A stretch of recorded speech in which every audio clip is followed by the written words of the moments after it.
तो हम कहते हैं हमारा नज़रिया कुरान के मुताबिक है। कुरान ने सिद्दीकीन की बात की है, बिल्कुल अली मुर्तज़ा सिद्दीक है, हज़रत उमर भी सिद्दीक है, उस्मान भी सिद्दीक है, हर सहाबी सिद्दीक है, फ़र्द अहले बैत सिद्दीक है। लेकिन सिद्दीक अकबर वो होगा जो अफजल होगा, जिसको कुरान भी अफजल कहे, रसूलुल्लाह भी अफजल कहें, अली भी अफजल कहें, अइम्मा अहले बैत भी अफजल कहें, पूरी उम्मत अफजल कहे, वो अबू बकर हैं। और उनका नाम सिद्दीक अल्लाह ने रखा, रसूलुल्लाह ने रखा।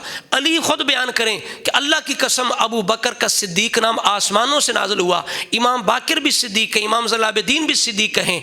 और इजमाए उम्मत के साथ जिस हस्ती का नाम सिद्दीक बन चुका है वो अबू बकर हैं। जब वो अफजल भी है तो फिर कायनात के अंदर नबियों के बाद जो हस्ती सिद्दीक अकबर है उसका नाम अबू बकर है।